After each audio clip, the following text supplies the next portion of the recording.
Hey everybody, today we are debating whether or not man did and could live alongside dinosaurs, and we're starting right now.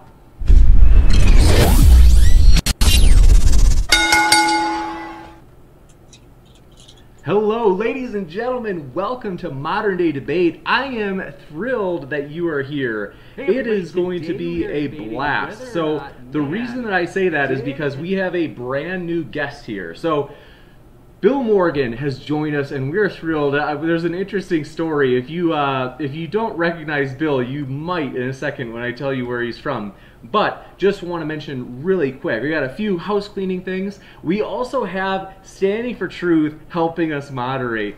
That's how desperate we are. Just kidding. Standing for Truth, you're my boy. Hey, Jay, that hurts my feelings. Standing for Truth, honestly, I have to say, I really appreciate Standing for Truth for several reasons. One, he was kind enough to introduce us to Bill Morgan, who's debating tonight. And not only that, but Standing for Truth has always made it. He's been willing to step in and guest moderate when I was traveling, stuff like that. Like, I really appreciate it. So thanks so much for your help, Standing for Truth. And he's no problem, my pleasure. Even if you disagree, even if you're like, oh, that's Standing for Truth, it just drives me crazy. He's still, you know, he's pretty well spoken, right? He's at least like a clear speaker, and he's got high energy, so he's not too shabby, right? So with that, I want to say, if this is your first time here, consider hitting that subscribe button, as we are trying to build an eclectic community of different people from different walks of life, and we are excited to have you here. So thanks for being here. Also want to mention, today was a little bit busy, so I'm putting the links of the debaters in the description right now. And for Bill Morgan, I forgot to ask for your link, so you can shoot that to me whenever. We can do that after the debate, no problem. But just want to mention, before I hand it over to Standing for Truth to explain the format, we have a couple of other really quick things. First, this Friday, RN Raw is going to debate Dr. Trent Doherty, which is going to be a blast. It's going to be intense, crazy. They are going to debate whether or not Christianity is dangerous. Look at Tom, he's so excited. You can see the excitement on his face. He's like, he can just barely take it. So that's going to be an epic debate. Who knows what's going to happen? And we will have Q&A. So I just want to quick mention, if you have a question, feel free to put @ModernDayDebate in the live chat before you start your question. And then I will read that at the end. And thanks so much, Pig Swill Bucket, for the congrats on the 5,000 subscribers. We are so excited because we honestly believe that we have a vision here, and we are marching forward. We are hoping to have fair debates for everybody. And I want to mention really quick, we also are going to continue to do our charity drives at least one time per month. And our next one is this Friday for RN Raw's debate with Dr. Trent Doherty. Last thing, a lot of last things that I'm bringing up, is that we're also excited because if you have a super chat, that allows you to make a comment toward one of the debaters. You don't have to do a super chat. You can just do @ModernDayDebate and ask your question, and you know, we're still going to read them, so it doesn't have to be a super chat. But one thing is, like I said, it allows you to make a comment toward one of the debaters. And the other thing is, if you do a super chat, it automatically goes to the top of the list for the Q&A. So thanks so much. And with that, thanks for being here, everybody. It's been a whole week. Honestly, it's been painful to be gone so long, but I want to say thanks for the debaters, especially for being here. They could have gone to a lot of different channels. There are a lot of channels that love to host debates, and so we just really appreciate that they decided to come here at Modern Day Debate.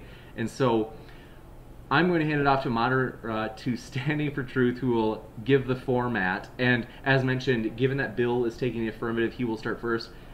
The final last thing is, I want to mention, we are going to start sprinkling in political debates more often, because some people are like, yeah, you know, change it up a little bit more. We want a little more variety. And I'm like, hey, let's do it. So we're going to still do a lot of does God exist and creationism type debates, but just want to let people know we are also going to start sprinkling in some political type debates, and not just ethical things like abortion, but we're also going to do things like, you know, debates on who they think is going to win the election and why, all that stuff. So Standing for Truth, thanks so much for being here. We really appreciate your help. The floor is yours.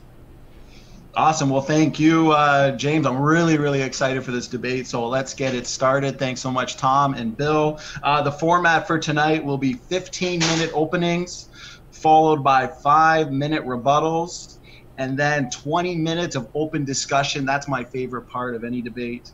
And then followed by 3-minute closings and 20-minute Q&A. So looks like we got Bill starting. I'm going to get the timer here.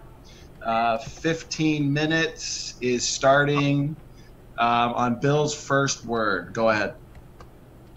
Okay, well, thanks for having me. This is my first debate on this channel. And my hope is it's two guys that disagree having a good time talking about important stuff. Okay, I'm going to go to my PowerPoint now. I have no idea if it's 15 minutes because I haven't rehearsed it yet. Okay. All right, can you guys see that? Yes. All right, dinosaurs, away we go. Now, dinosaurs, I think, are a very important topic because I've met people whose worldview was changed by dinosaur teaching. I've met people that believed in God, were fellowshipping, that thought it was a challenge to their faith. So it's an important topic, and I'm honored to be here today. Now, my position on this debate is that humans can live with dinosaurs and that they did live at the same time. I see no physical reason to do it. But my buddy Goofy here has a question. I've wondered why people think they couldn't live together, and a lot of them, because they said because dinosaurs are so ferocious. But right now, we share the planet with ferocious bears, sharks, lions, and there's really no problem. You just live in a different area. I believe humans have superior intelligence with dinosaurs, and if they were in a bad neighborhood, they would just call Century 21 and move away from them and survive easily. So there's no big problem. Biblically, I am a Christian. The Bible teaches in Genesis 9 that the fear of humans would be put into animals. And I do believe that if you don't mess with animals, you don't mess with their young, 99.999% of the time, they're going to leave you alone and not kill you. Okay? Animals were created originally as vegetarians, not meat eaters. So after the original creation, I believe all land animals were created on the same day. They were created as vegetarians, so they wouldn't look at you as a meal, but maybe as a source of watermelon. Okay? So let's dive into dinosaurs. I have a question that I hope will get discussed. What do you think is the result of intelligent design? A, the skull of the T-Rex. B, the metal stand. C, the skull and the stand. Or D, none of them. During the discussion, I would like to talk to Tom about that, and I'm a friendly guy, and we'll have a good chat about that, hopefully. I believe the skull and the stand are the result of intelligent design. Now, I'm not bragging or boasting. I've been an engineer for over 35 years, and there's nothing I'm more certain of than design in animals and plants and things like that. I've done hundreds and hundreds of designs, and the simplest things in the world take much, much effort to get it right. Every detail, every material, the thickness has to be designed for certain things to work. So I do believe that beautiful skull to the left is the result of design. Now, some people would argue that dinosaurs are the result of time, nature, and chance. And I respect everybody. People can believe what they want, but I question. Time has an IQ of 0. Nature has an IQ of 0. And chance has an IQ of 0. Some complicated math, 0 plus 0 plus 0 equals 0. Can an IQ of 0 make a dinosaur? I argue no. I believe dinosaurs are the result of a designer with an IQ of infinity. I've never met Tom. I don't know his profession. But even if you want to hang a door, that takes intelligent design, research, and knowledge. It doesn't happen by time, nature, and chance. Okay? I believe designs require a designer, and the beautiful dinosaur fossils we find give glory to God. Now, some people might argue that dinosaurs provide evidence that the theory of evolution is true. I argue they don't. There are no transitional forms for dinosaurs. Okay? From what? This is an important question. From what did dinosaurs evolve? I've done a little research. I'm very happy to be here. I've had 2 days notice and I've learned a lot by doing research. I've talked to many, many people about where dinosaurs came from. This is from the Smithsonian Institute of the dinosaur evolution chart. Now, please take note of something. These parallel lines are what's been found. These parallel lines are the creation model. The dinosaurs producing after their kind. The evolution part are the mysterious branches at the bottom, and that is not supported by the fossil evidence. Now you can just say, well, he's a closed-minded creation guy, but if it's not observed, it's not scientific. Science relies on observation. Many evolutionists have had quotes. This is an evolutionist's own word. You don't have to listen to Bill Morgan. From my reading of the fossil record of dinosaurs, there's no direct ancestors have been discovered for any dinosaur species. Alas, my list of dinosaurian ancestors is an empty one. And he attends Johns Hopkins. If I had more time, I could provide many, many more quotes. Dinosaur fossils do exist, and they show stasis. That means they're not changing, and they show sudden appearance. All of a sudden, the screen door opens, boom, there is a fully designed full dinosaur. Now, evolutionists are certain, absolutely certain they evolved from something. We're just looking for the evidence. Well, that's science in reverse. Conclusions should be based on evidence. Conclusions shouldn't be formed and then start looking for your evidence. So, my belief is apes make apes. People make people. Ladybugs make ladybugs, and dinosaurs can only make dinosaurs. Now, a lot of people would say, oh, Bill, that's a religious belief. No, it's not. It's supported by genetics, biochemistry, taxonomy, zoology, paleontology. Your eyeballs support this. Your eyes are a source of science. What you observe, this is what we observe. We do not observe one kind of animal producing another. Let's suppose dinosaurs did evolve over time by chance, okay? See that beautiful image in the lower left? Let's suppose that is a living being and it evolved. I have a very simple question. What evolved first? I've designed a lot of air conditioning systems. You need ductwork, compressors, fans, pumps, piping, power. And as you design and build it, you build it one step at a time. Well, with dinosaurs, if they evolved, what evolved first? Their skeletal system, nervous system, digestive, circulatory, respiratory, immune, muscular. Which one evolved first? Which one evolved last? It's very quaint to philosophically say it evolved by chance over time, but I'm a semi-autistic and I am a mechanical engineer. Tell me the sequence, tell me the mechanism of how this beautiful animal came to be. What evolved first, the hearts or the lungs? That's a fair question to ask and one that people should consider. Now, God does not make things. God makes systems.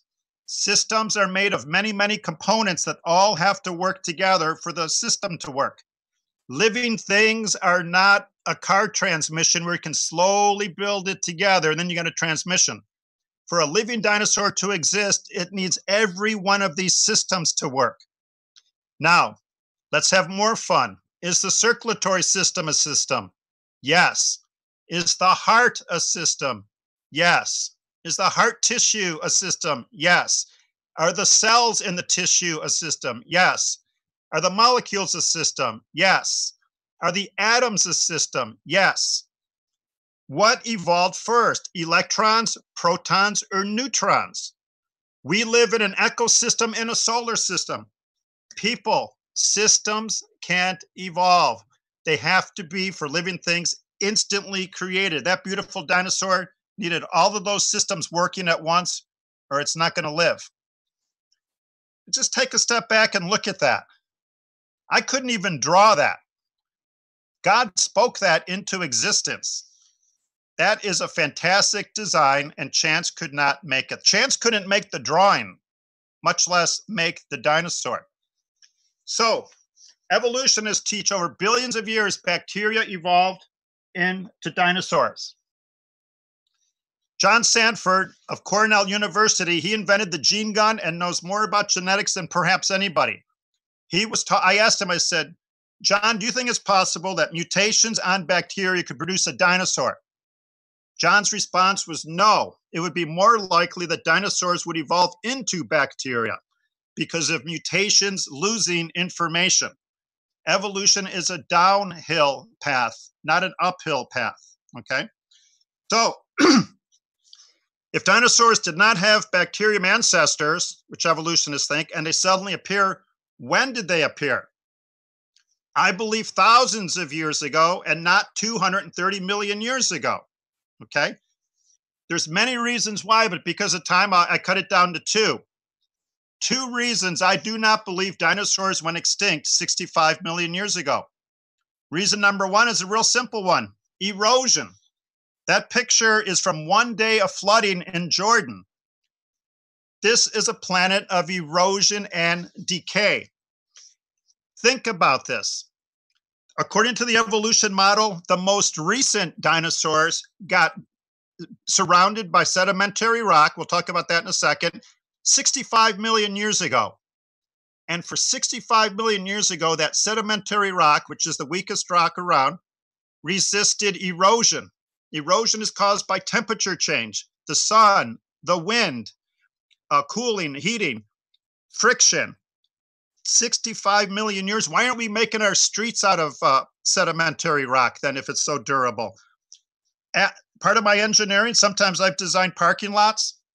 You can't get more than 20 years out of asphalt. How are you going to get 65 million years out of sedimentary rock? And then they think some are 230 million years old. The most important fossil discovery in the past 100 years, most people have never heard of it. And I know all you guys have.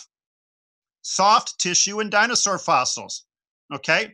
Now in 2005, some Montana State researchers found this in a T-Rex fossil.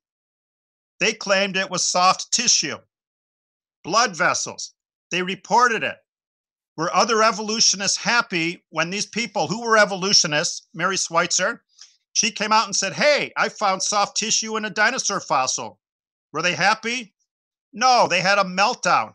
I remember this. I followed it quite well. I called evolutionists. I called the Museum of the Rockies, and I called them up. I said, hey, is it soft tissue? 3 minutes. They said, we're not sure yet. Pardon me? Sorry, I was just telling you 3 more minutes. Go ahead. Okay, 3 more minutes. Thank you. So the person I talked to, I still remember his name, a very nice guy. His name was Novak. He says, well, we're not sure if it's soft tissue or not. I said, couldn't a police laboratory tell you within an hour? And he laughed and he said, yes, they could, but we can't be too rash. So it wasn't the data, it was the interpretation of the data, whether it was soft tissue or not. Well, finally, so much evidence came out, they've concluded there is soft tissue in dinosaurs, and the Museum of the Rockies even talks about it on their website. So the question is, how could soft tissue be preserved in a fossil that's 68 million years old? Well, when they were resisting it, the evolutionists said, well, it came from another animal. Other evolutionists said, no, it's contamination from bacteria. Well, eventually they've come around and said, well, somehow, amazingly, soft tissue is preserved in a fossil for 68 million years. Never does it seem that they would say, perhaps the fossil isn't that old, okay? Here's an exact quote. Undetermined geochemical and environmental factors caused a special fossilization to preserve the fossil to the cellular level. I maintain it still exists because it's not that old, okay? Evolutionists should be open-minded to where the evidence leads, but they should perhaps say maybe that fossil wasn't that old. So once again, I believe it would have eroded and there would not be soft tissue in something that old. Mark Armitage is one of the leading soft tissue dinosaur experts. I asked him if I could mention him. Check out his videos. He's found many, many samples on his own, and he's well documented and published on soft dinosaur research, okay? So real quick, what killed the dinosaurs? Everybody knows it had to be cigarettes, right? But notice T-Rex's arms are too short to light his own cigarette. So anyways, thank you very much. There's many, many theories on dino extinction. There's a good way to earn a PhD. There's many theories, but the evidence teaches something else. We don't know what killed every dinosaur because you need evidence of what killed them. But we do know what killed the dinosaurs that we have found fossils of. They're buried in sedimentary rock. If you are buried in sedimentary rock, you most likely died by getting buried.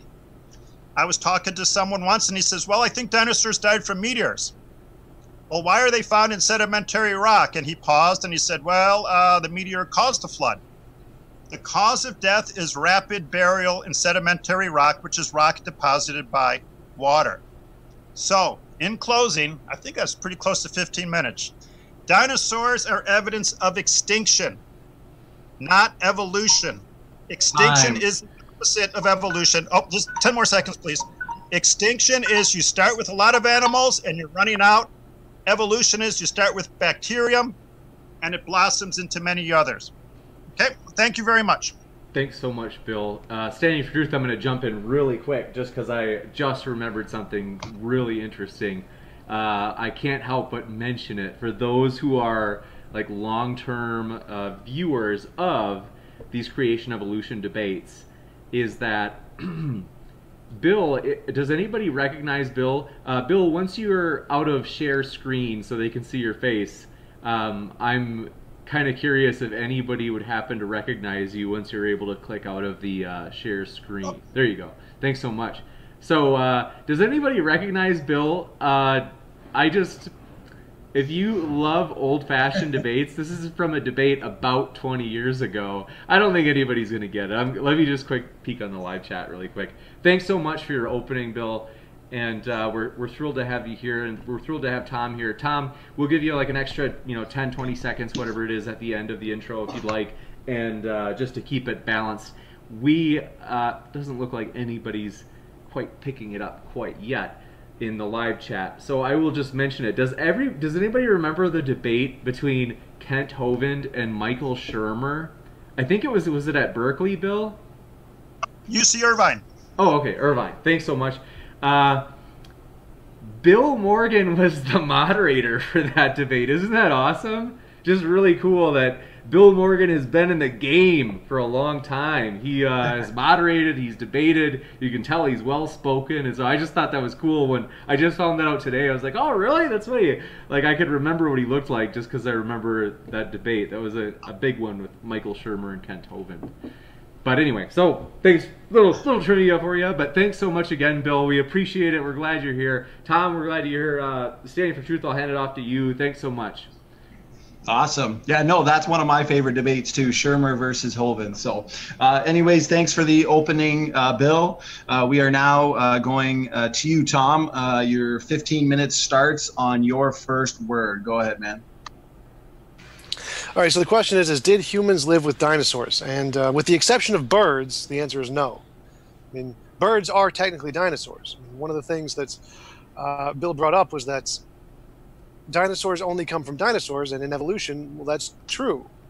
Anything, if you are a child of, or of the lineage of something, you are going to be of that parent clade. And so all dinosaurs' children are going to be dinosaurs, which is why birds are dinosaurs, because that's how evolution works. You don't ever get something from not its kind. It's just an addition to the kind.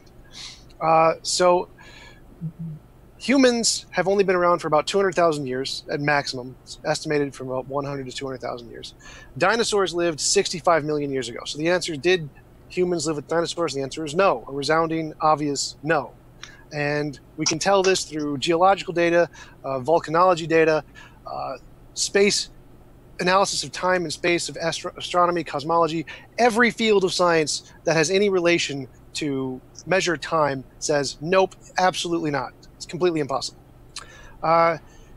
If we accept the creation model, it completely refutes pretty much all of science. We just have to get rid of science. We might as well go back and become flat earthers, because that's essentially everything we have to give up to accept the creationism is true. And the reason is we can tell this is because when we're talking about evolution versus creationism, the first thing you need to realize is that debate is not how scientists resolve issues in science. Scientists don't care about debate, because all it is words, and science, not scientific evidence. Science cares about empirical scientific evidence. And nothing my opponent has to say is evidence. It's just an interpretation. He's presenting an interpretation of past and present data, which you can do. There's infinitely many interpretations of past and present data that you can come up with.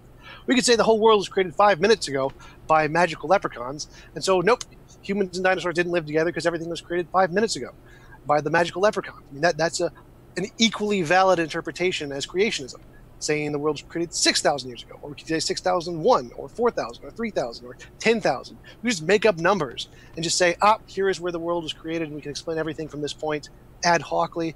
And every one of those infinitely many possible interpretations can all explain all of the past and present data. So this is why science depends on empirical evidence, because we need some way to filter out the imaginary explanations that we can just make up and say the world was created 6,000 years ago, the world was created 5 minutes ago. And we need to be able to filter out those imaginary explanations to leave whichever one is true. So think about it like this. Imagine we see a cup fall over. What could have caused this to happen? Maybe the wind knocked it over. Maybe someone bumped the table. Maybe it was a mouse or a squirrel or a bird. Maybe someone used psychic powers or magic or a god or a ghost or leprechauns, unicorns, invisible aliens, anything. There are millions of things that could cause this cup to fall over. So we need some way to filter out all of the imaginary ones and leave only the one that's reasonable to believe caused the event to happen. There are infinitely many of these possible alternatives we can just come up with. So we need some way to filter out these imaginary explanations, and the best way to do that is future testable predictions. Because again, every single one of them can explain the past and present data. So for example, if we saw mouse droppings around the cup, I could explain that by saying, clearly a mouse knocked over the cup and left the droppings. But if you wanted to say it wasn't a mouse, you could say anything other than a mouse. You could say, oh, no. The mouse left the droppings, but just walked away and didn't knock over the cup. So you can always explain the data in multiple ways if you're looking at past and present data.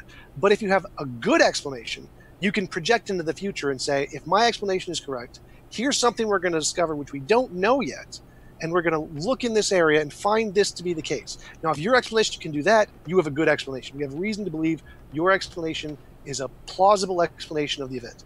Science can do that.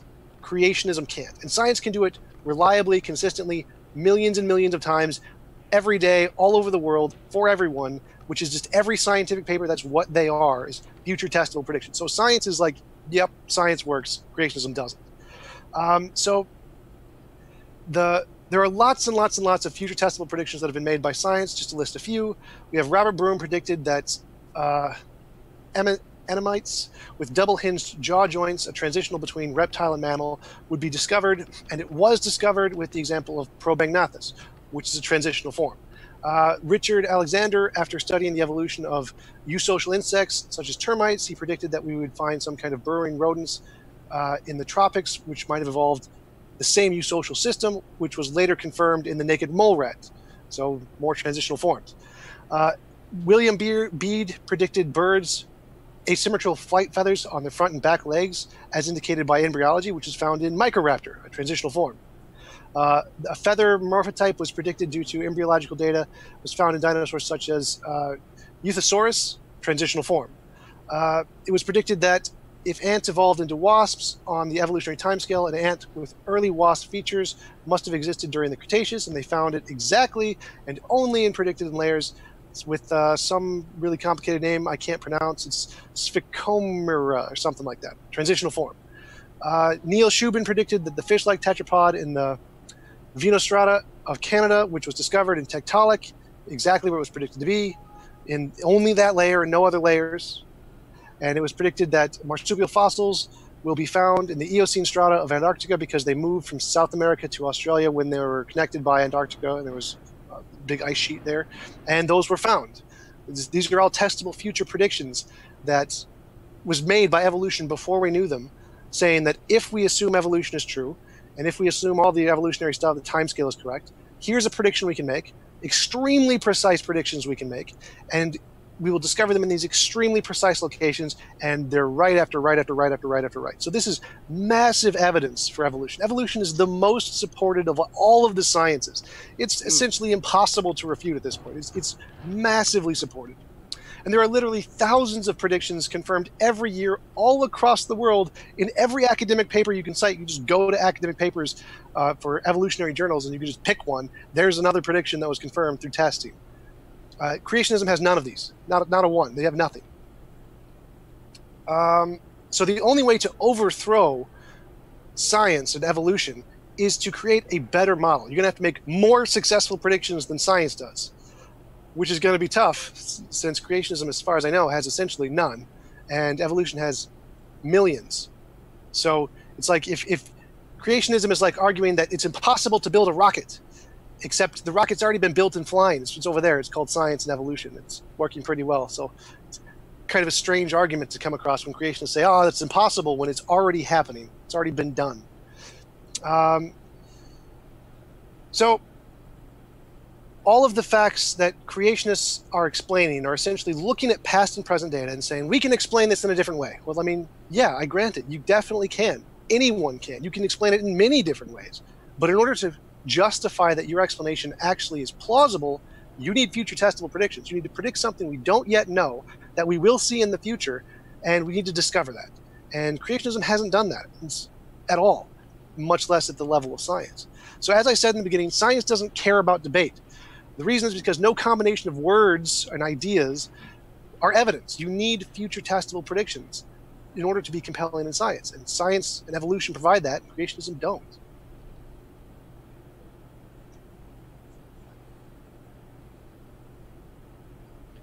Okay.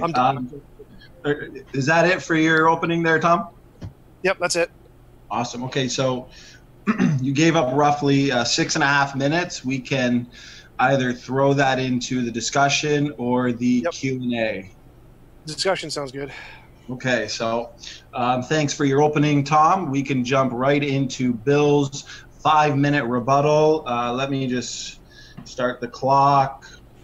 Can I, 1 sec, I just have to really quick plug something. And don't worry, this won't like cut into your time at all, Bill. I just want to do this because Steve has been super helpful, and I just want to make sure I give him a quick shout out. So if you don't know who Steve McRae is, where have you been? Because Steve McRae is the leader of the Great Debate community. I just want to give a quick shout out because we, like maybe a month or two ago, Steve was like, hey bro, I'd love to, you know, promote you guys, like let people know about your channel, Modern Day Debate. And we were like, hey, that's rad, like we can cross promote. So want to let you know, if you love debates, have to let you know about Steve's channel, the Great Debate community. Also, TJump's channel, lots of debates. Standing for Truth also has some debates. And have to mention, if you guys didn't know, I just want to really put it out there, I am trying to let the audience kind of decide, like if you guys love debates, we want to let you know wherever they are, and then just have you guys decide, like, oh hey, like do I want to watch debates there, yes or no?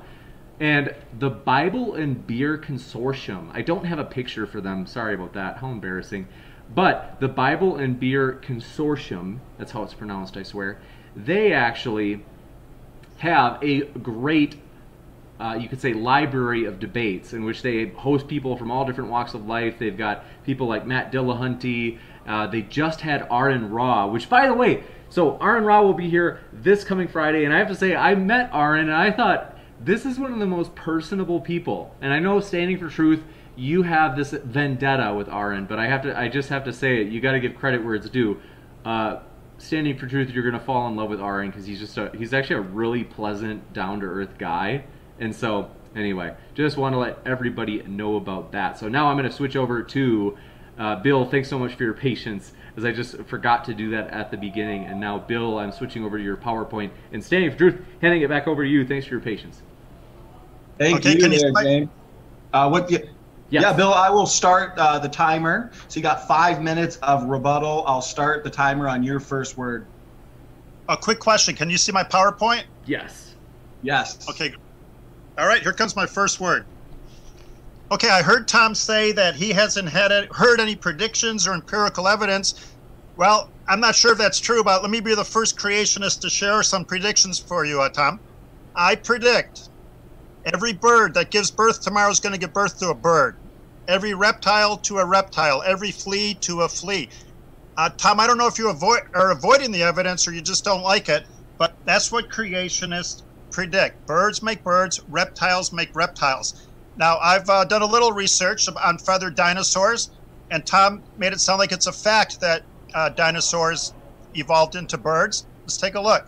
Now, feathered dinosaurs. Hey guys, check this out. Well, that's a kind of freaky dinosaur right there.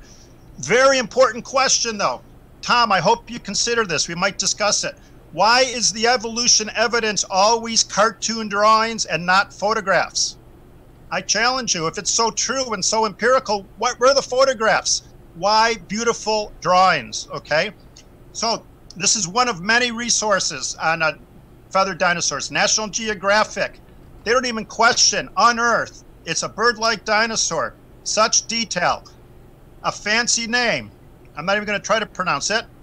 The man who found it said, we believe this dinosaur had feathers from its ancestors. The researchers theorize it may have used its feathers for display or eggs.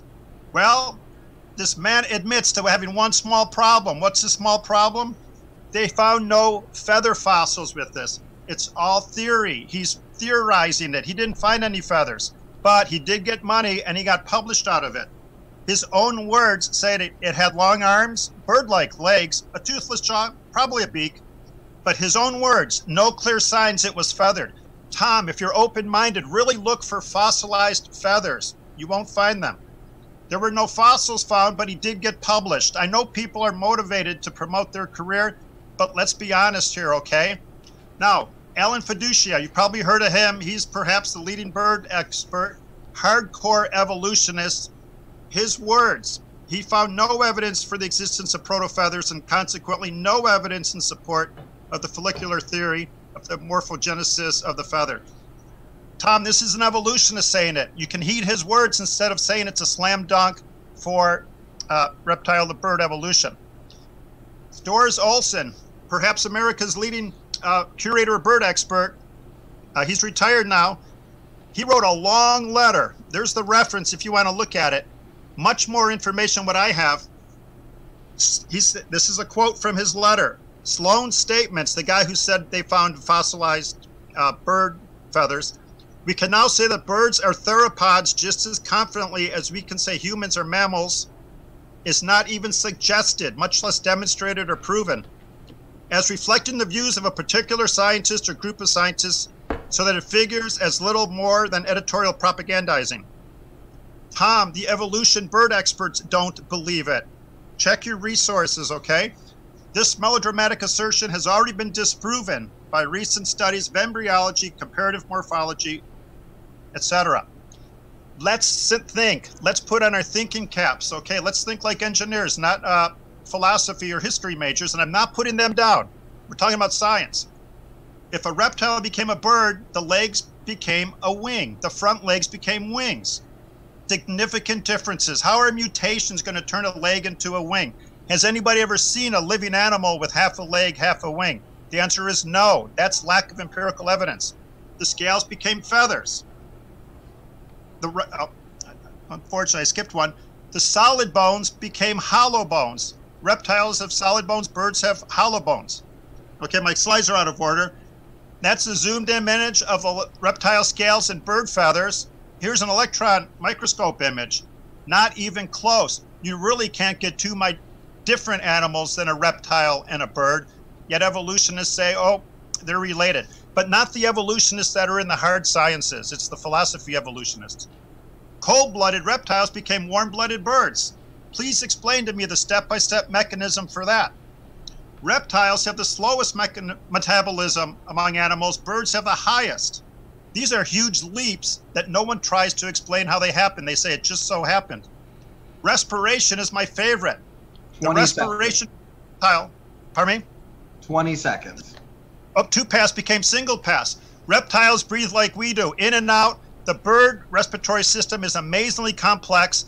How in the world did they lose their diaphragms, gain air sacs, have a different path of respiration without dying in the process? This is fantasy. The hind feet evolved into perching feet. And how did that happen? Time. Complete, and solid bones became hollow. Thank you. Thank you very much.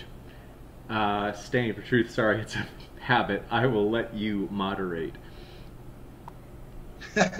No problem. You're doing great, James. Okay, well, thank you for your rebuttal there, Bill. We are now on to Tom's 5-minute rebuttal. Tom, I'll start the clock on your first word. Go ahead. One sec, Bill. Forgive me. No problem. If Bill's still sharing his screen. I'm sorry. That's all right. We are switched back over to the dialogue boxes, ready to go. Tom, on your first word, 5 minutes, man. All right, so just to address the second half of what Bill said, all of those things, those are explained by evolution. It's just that simple. Evolution can explain lots of different changes. It's pretty simple. In the beginning, you asked, is the skull design the stand design, or both? The stand is designed, the skull is not designed. You said there are no transitional forms. Everything that reproduced is a transitional form. So pretty much every fossil we find, the majority of them are transitional forms. You said dinos only create more dinos. Well, yeah, that's true. Because if you're a part of a lineage, you're in the same clade. So yes, that's why birds are dinosaurs. You said not observable, not scientific. Just Google search dinos with feathers. They're all fossilized. There's thousands of examples of fossilized of many different species across the spectrum. They're observable. You can literally just see them. You can see the feathers in the fossils. John Sanford, genetic entropy is not a thing. It's made up. It's rejected by pretty much all serious geneticists. Or at least I think it was genetic entropy. Most of the things John Sanford said are just made up. They're not a part of biology. Erosion can't happen in a curve. So nope, most of the things that we see, like the Grand Canyon, were not created by erosion from a flood. It's not even physically possible because the flood would have to weave in and out of itself. It's literally not physically possible. Soft tissue in Texas, there's actually been a number of soft tissue that has been found in dinosaur fossils, and there's many different ways to preserve soft tissue for millions of years. There's no problem with that. Nothing in evolution says it's literally impossible for soft tissue to preserve for millions of years. So there's no contradiction with evolution there. It's just unlikely. And so the fact that it's happened a few times out of the millions of fossils we found is really not that surprising. You said birds. You said you made a prediction that every bird will make a bird. That's not a novel prediction. Like, I can predict the sun will come up tomorrow. If you're predicting something we already know, it's not a prediction. So you got to come up with some prediction that we don't already know. Predict something we don't know yet that we will know in the future. So if you're predicting birds will make birds, we already know that. Just like we know the sun will come up tomorrow. Not a prediction. I can't say, well, the spaghetti monster is real, and I know this because the sun's going to come up tomorrow. Not evidence. You got to come up with a novel, testable prediction, something we don't know yet. Why drawings, not photographs? There are photographs. We literally have the rocks of the fossils with the feathers. There's no problem there. The fact that we have drawings is because it's more interesting. People like drawings better than photographs of dead things. Reptile wing, significant differences. Again, explained by evolution, no problem there. So that's essentially my rebuttal. I cede the rest of my time to the discussion.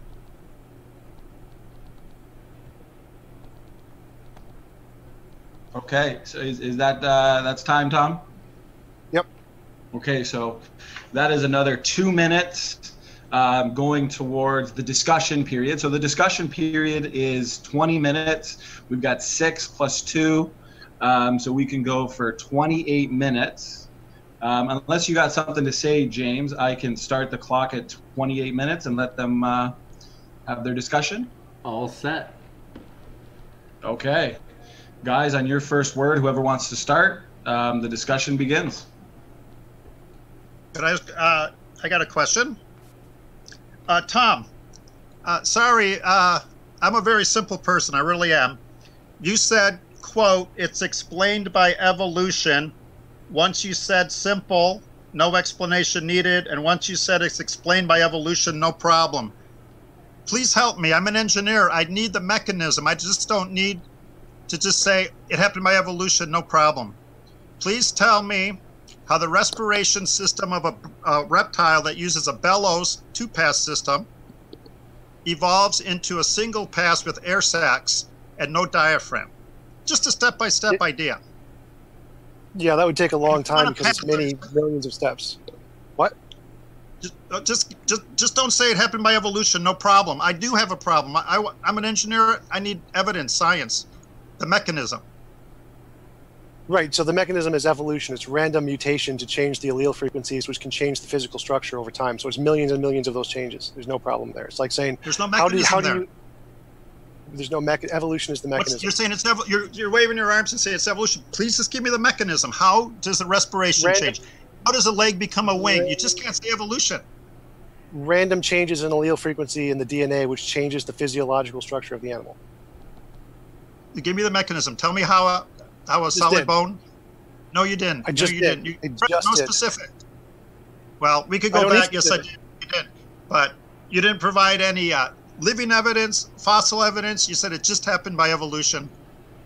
Basically, right. I just gave you a system that can explain all of the complexity of what you just asked. So here's a system that can do exactly what you just asked. Like giving you the exact order in which it happened isn't necessary. This system can do it. Okay, you're saying, and I'm not putting words in your mouth, and it's a friendly discussion, okay? I want to be your buddy, okay? I like friendly discussions. You're saying reptiles evolved into birds. It happened by evolution, no problem. Well, like from the movie Big with Tom Hanks, I don't get it.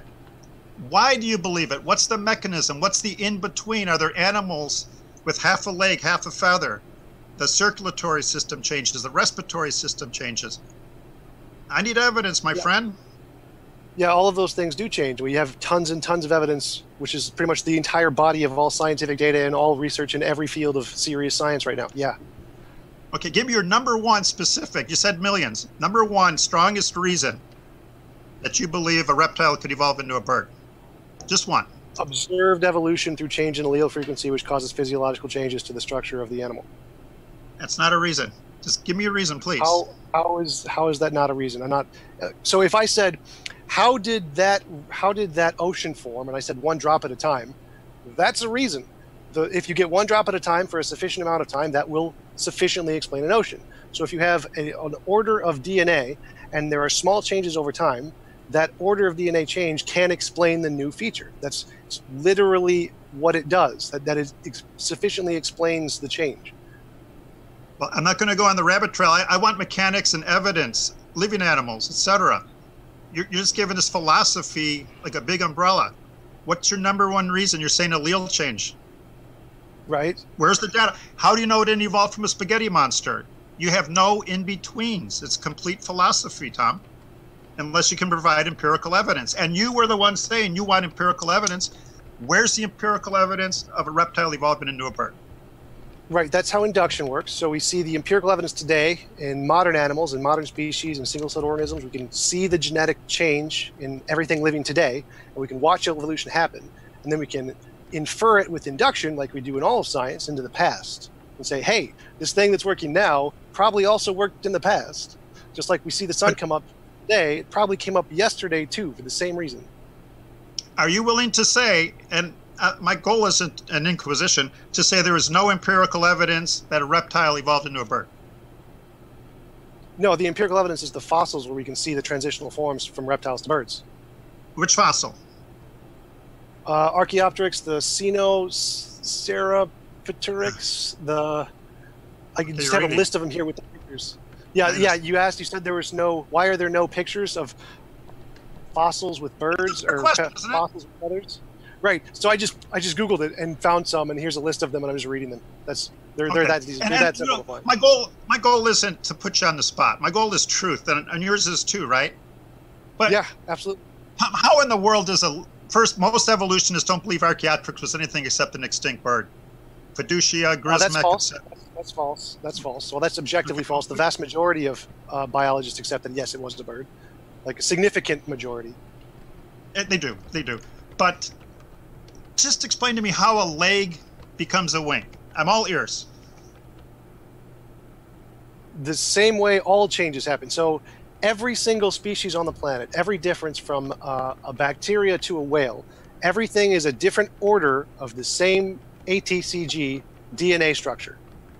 Everything, every difference. So if we take the biggest possible difference we can think of, from amoeba to blue whale, they're all just a different combination of the same ATCG. So if you have some mechanism that can randomly change the ATCG and cause things to survive and then change it again and cause them to survive and change it again, you can explain the entire diversity of life from a bacteria to a whale. So explaining the difference between a small leg to a bigger leg is trivial compared to the bigger difference. Well, right. I want you to go from a solid-boned leg in a cold-blooded animal to a solid feather or a hollow bone feather. I know you're talking about mutation. I know what DNA is. You got a beautiful reptile with a beautiful leg. You're saying it slowly got mutations and changed that leg into a wing? Right. I need to have that explained to me. I don't get it, to quote Tom Hanks. I'm not sure what you don't get. It's pretty simple. Like Okay. Small changes. Okay, you got a beautiful reptile with front legs and back legs. Eventually, Right. that's the ancestor to a bird with wings, right? Right. Explain to me, and I know what a mutation is. How it mutates and it changes a leg into a wing. It's a really simple question. I'm not that smart. So it gets longer, the density of the bones get thinner, the wings grow, the feathers grow larger, and eventually it becomes useful for new things, which then causes it to accelerate the rate of the mutation, and so it becomes a wing. Like, I don't see the problem here. Small changes cause it to change incrementally, and then eventually it has a new function, and it grows even faster, and then it becomes sufficient for flight. The problem is your lack of empirical evidence. You're saying a scale became a feather. Do you have any empirical evidence for that? I showed you the electron microscope images. Do you have any empirical evidence? We can't directly observe evolution from 65 million years ago. We use induction to support that. Then you're admitting if you're not observing it, you don't have empirical evidence. We have empirical evidence today, because empirical evidence is what we can see with the senses, so we can observe the evolution today and say with induction that it worked in the past. Like, we don't have any empirical evidence that the Earth has been going around the sun for 4 billion years, or for 4 weeks, or for just any amount of arbitrary time. We don't have empirical evidence of the sun going around the Earth in the past, but we assume it has. Like, for example, Pluto. We just discovered Pluto within the past 100 years. We don't have any empirical evidence it's been there for thousands of years. But it has, but we assume it has because of induction. That's how science works. We have this induction thing that we can infer that the way it's worked now also applies to the past, and we can use that to explain how reality works. Okay, I know you want to take me on a rabbit trail to Pluto, but I don't want to go to Pluto. I want to go to the bird. Where is your empirical evidence? And if you don't have it, you admit you don't have any, right? I mean, it's pretty simple. No, this is pretty simple. What is it? I just explained it to you. It's called induction. Induction is a pretty simple thing in science. It's pretty universal. So induction for Pluto is pretty simple. We discovered Pluto less than 100 years ago. We have no empirical evidence of it existing prior to 100 years ago, but we believe it did exist prior to 100 years ago. And we believe it followed the same pattern it does today before that period. So we use the induction of looking at the empirical evidence today, and then we apply that same process to the past, even if we don't have direct observation of the past. So we see the evolution today and how it works, and we use that same process and apply it to the past. Okay, once again, I don't want to go to Pluto. I'm trying to get to a bird wing. That's not. You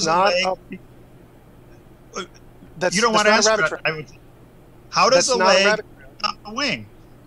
If there's empirical evidence, just say you have no evidence for it. We can move on. What?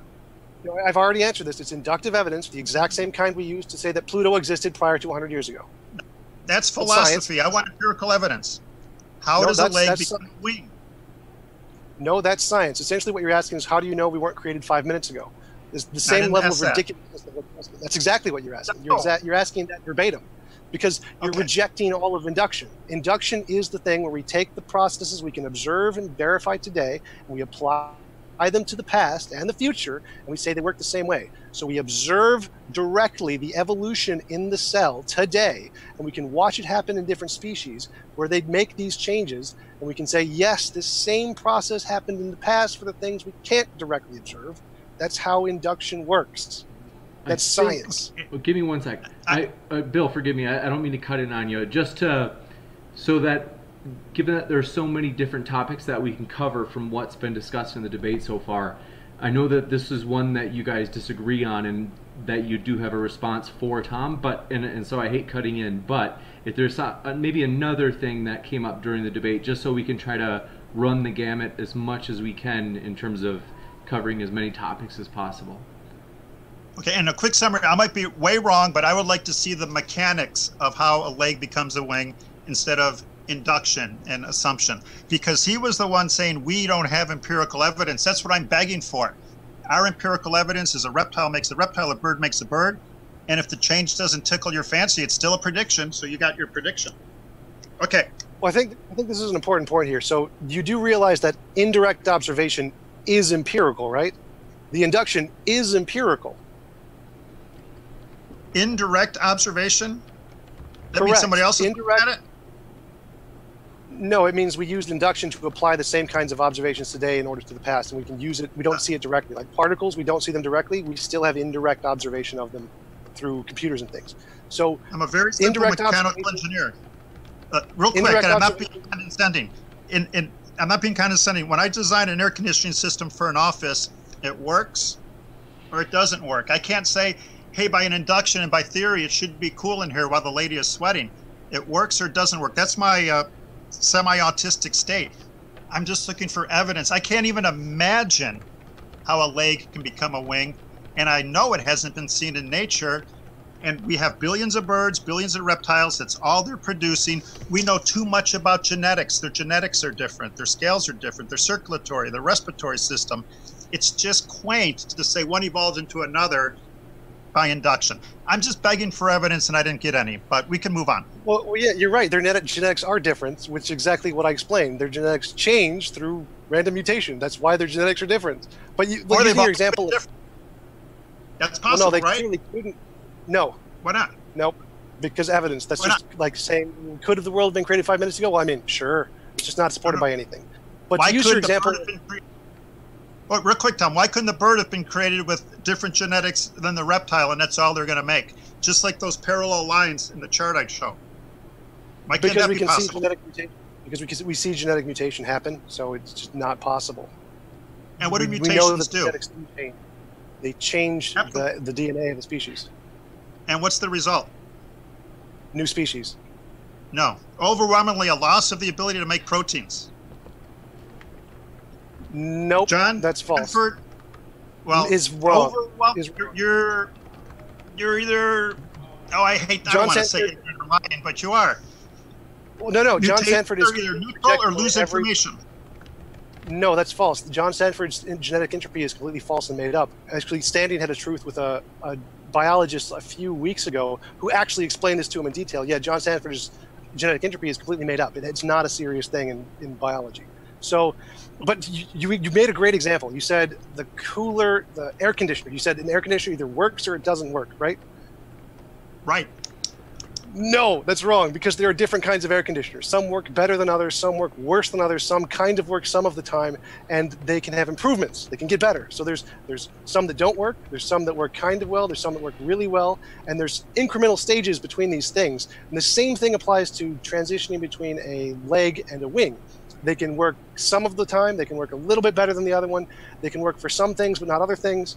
So the transition between a piece of junk that kind of blows air to a complete system air conditioner or an arm to a wing can happen over stages, as long as the one stage is slightly better at something than the other stage. Okay, I'm glad you said the word system. What system in the dinosaur do you think evolved first? Circulatory or respiratory? Either could have evolved, because they can both evolve in different stages on different evolutionary paths. So it's either one is Do possible. they need each other? No. Does the respiratory system need the circulatory system? Nope. What? There are some you take animals, for biology? example, They're symbiotic, my for like- friend. For example, It's a system. there are certain kinds of worms that don't have respiratory systems. They do have hearts. There are certain kinds of other animals that can have certain kinds of respiratory systems but don't have hearts. And there are certain kinds of animals that have hearts without respiratory systems. So no, they can evolve separately. Well, I'm asking about the dinosaur. For the dinosaur, did it get the respiratory or the circulatory system first? Well, it depends which animal they evolved from. So if they evolved from one that had a heart but didn't have a respiratory system, the heart would have been first. And if they evolved one with a respiratory system without a heart, then the respiratory system evolved first. So either one. And then- either way, it could have gotten dinosaurs. But it would never make it to reptile because it would die without one, right? No, you can start with It wouldn't. C. elegans or something. You don't need both of those things at the same time for them to work. They can evolve separately. We're talking reptiles, though. Right, Okay, so reptiles are like the skeletal end process of a long series of evolution. So when you start with the evolution, you can have certain kinds of organisms that have one or the other and not both. Right. Digestive or skeletal, which evolved first? Same answer. It could have done either one. Started either process, could have come first. Okay. Immune or nervous system? And you get my point. I get your point, too. And again, I hope we have a friendship and debates like this, but I think you have pure philosophy and no empirical evidence, or else I would have heard some by now. But Well, philosophy is abstract, like analytic. By definition, the fact that we do observe this stuff in a lab, evolution, and the fact that we do imply it inductively makes it, by definition, empirical and not philosophical. It's literally the definition of the word empirical, observed through the senses. So for it to be purely philosophical, it has to be abstract, like numbers and shapes. Forgive me for Sure. Because I definitely enjoy this. I think it's definitely central to the debate. And I also want to mention, I'm curious just to get your guys, both of your opinions on the idea of humans, whether or not they could survive with dinosaurs. And it's true that they could migrate. However, like assuming that there are dangerous dinosaurs, you know, so let's say, I don't know exactly where T-Rex was, if it's like, let's say North America, and then let's say though you maybe venture down toward like Central America to try to avoid T-Rex, but maybe there's velociraptors down there, something like that. Are you both, Tom, like, are you actually are you guys in agreement that kind of like, well, I guess that humans like could survive even if there are dangerous dinosaurs, you could say, in the neighborhood? Or is that a point of contention? Well, yeah, sure, they could have. It's, as far as I know, it's physically possible for humans to have survived 65 million years ago. The only possible challenge would be like, would the consistency of the oxygen and nitrogen in the air be something that could sustain the human body? And I don't know if that's the case or not, but I'm willing to grant it. Yeah, so sure, it's possible humans could physically exist on a planet at the same time as dinosaurs. Gotcha. Yeah, I see no reason. Okay, so I see no reason. Gotcha. The temperature. One interesting thing, and again, not bragging, as an engineer, why land animals can't get too big is heat transfer. Elephants are the biggest land animal, but they cool by their huge ears. They turn them into a cooling mechanism. Whales can get huge because they live in a stable temperature. We have a very delicate temperature to keep life alive, but animals much bigger than an elephant couldn't exist with today's temperature ranges. But creationists typically believe before the flood there was a stable temperature on the entire planet, which Tom mentioned. And again, my goal is not to put anyone on the spot, but Tom, you did mention that there were dinosaurs found in Antarctica, correct? I don't think I mentioned that. I think I mentioned the fact that there were fossils found because they crossed the Antarctic ice sheet between Australia and some other place that I had written down. Okay. So they crossed where Antarctica used to be, because Antarctica used to be a lot bigger. Moderator, I'm sorry, I never met the guy. Moderator, James, is it? Could I show some slides real quick? Yes, I'm okay with that. About Antarctica? Okay. Thank you. You bet. I don't want any dead time, but yep. My pit bull has entered the room. Okay, so, and again, this is a pursuit of truth. I like Tom. And honestly, I learn more from people I disagree with than I agree with. Don't you all agree? That's true, absolutely. I'd love to be and I do mean that, Tom. True or false, dinosaur fossils have been found buried in sedimentary rock in mountains of Antarctica. One sec, Bill. The answer is forgive me, Bill. If you wanted to show your PowerPoint, you just need to quick switch into screen share mode. It still shows you. I'm sorry. No problem. I'm a computer I've got the Neanderthal. timer paused for this, so no worries, guys. We're not losing time. Thank you, guys. No problemo. Okay, we can. You bet. Now, once you pull up your PowerPoint, we'll be ready to go. Awesome. Thank you. Okay. Okay. This is from a different lesson, guys, but that's me last night. Oops. Oh, I'm sorry. Okay. True or false? Dinosaur fossils have been found buried in sedimentary rock in Antarctica mountains. The answer is true. As an engineer, I like to ask, well, how did that happen? What's the mechanism? Glacialsaurus is the name of that beautiful beast. There it is. Now, what would cause us to find dinosaurs in Antarctica mountains? I'd love to listen to other opinions. This gentleman who researched it said, well, for whatever reason, they were still hanging out in Antarctica. That's not too scientific. But I agree with this. Antarctica would have had to have been warm and wet. I believe before the flood, there was a stable temperature throughout the Earth. Mount Kirkpatrick was the soft riverbed. That's the name of the mountain. I believe the Bible has the best explanation for dinosaurs in sedimentary rock on top of a mountain. First, I won't get into all the verses. Genesis chapter 1, verse 6. I believe there was a greenhouse effect by a lot of water in the environment that produced a nice stable temperature. This stable temperature could allow for huge land animals because they didn't either freeze or overheat. That's very important to consider. No matter what you believe, creation, evolution, everyone should agree the environment was a lot different in the past. And I think evolutionists would agree with that. But I think the Bible explains the difference by the water in the original creation. My favorite psalm, first there was a flood. That's going to bury Glaciosaurus in sedimentary rock.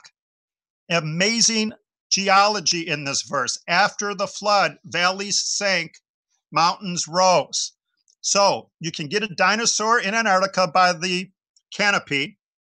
You get a flood to bury it, and then the mountain rises up afterwards. And I don't believe it happened millions and millions of years ago because of erosion.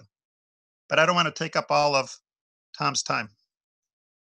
Well, it wouldn't have been erosion. It would have been tectonic plates that would have shoved it up to create a mountain. But Pangea, all of the land masses on the Earth were connected at one time, 65 million years ago. Antarctica was connected with Australia and South America. So the fact that there were dinosaurs in Antarctica is not really a big surprise there. And the fact that they're on the mountains, again, that would just be tectonic plates creating the mountains. So that there would be not really a big surprise there. Yeah, the flood model is physically impossible. If there was that much water, there isn't enough water on the Earth to flood everything on the Earth. And even if there was, it would cause such a sufficient change to the environment that everything would die. It's not even possible to sustain life on the surface of the water, like a family on an ark, if all of the water is out of the air and in like the oceans. Plus, it's not physically possible to do that, considering the evaporation from the sun, which would cause the water to go back into the air as water vapor. So it's not actually physically possible unless magic for that to happen. Since it doesn't make any sense. Sure, go ahead. I love your comments. When I became a young, little, eager creationist many years ago, I asked someone, how in the world is the water going to cover Mount Everest? But Psalm 104 teaches at the time of the flood, the mountains weren't that high. You are right. The mountains are too high now to be covered by water. But Psalm 104, my dog's snoring over there. Psalm 104 teaches there was the flood, and then the mountains rose. And I got some great evidence for that if you want to see another PowerPoint. But you see what I'm saying? Sure. The mountains weren't high before the flood. On top of Mount Everest is sedimentary rock, limestone. Limestone is mostly composed of coral and other water organisms. Seashells, fossils of sea animals are on top of Mount Everest. Everybody agrees Everest was underwater at one time. Atheist, creationist, etc. We believe, though, it wasn't two continents slowly raising it because the erosion would have eaten it up. But we both agree. Wouldn't you agree that Mount Everest was underwater at one time, Tom? The evidence indicates? It was made of material that was underwater. I don't know if the mountain itself was ever underwater. Well, just the top of it. Right. Right. And that's fine. My goal isn't to embarrass or anything. But limestone, coral on top of Mount Everest. So everyone agrees that it was underwater, but I believe it was a rapid uplift because of erosion. Limestone isn't very durable. It's not going to last 30 million years. And just asking, and it's not a pop quiz. Are you familiar with Genesis chapter 1, where the Bible says, let the dry land appear and the water gather in one place? I have read the Bible cover to cover, yes. Okay. Are you familiar with that verse? Let the water gather in one place. Sure. You are? What does that imply? Yeah, I read what implies whatever you want it to. The Bible's ambiguous. You can interpret it in many different ways. Well, if the water is gathered in one place, that's teaching Pangea, first page of the Bible. I think it's Genesis 1, verse 8. If the water is gathered in one place, the land is gathered in one place. Do you want me to explain it again? I'll be happy to. Yeah, go ahead. So does that mean there's no lakes? It says, let the water gather into one place. Pangea. So if there's a lake on Pangea, that means the water isn't in one place. I don't know, but to me, it indicates one big landmass. Obviously, people needed water to survive, but it wasn't as high as after the flood, so it's easily to cover it. And you can roll your eyes. It's okay. You won't hurt my feelings. But read Genesis 1 again. Let the water gather into one place. There's Pangea right there on page 1. Pangea is the land gathering in one place, not the water gathering in one place. What? Right. But take a look in your good old Bible. Genesis 1. Well, no, I know, I'm not questioning that's what it says, but if the land gathers in one place, that's not the same as saying the water gathers in one place. I don't see your connection between those two. Okay, there's one land mass, there's one water mass. No, water's because one there are lakes. Sure. It's not like the land just blocked out all the lakes and there's no water anywhere on land and there's just the water in the ocean. Like, no.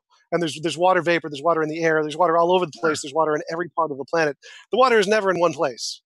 And they talk about rivers. You know your Bible, right? You're a Bible scholar. They talked about rivers. It wasn't dry. God didn't say, oops, forgot to give them any potable water.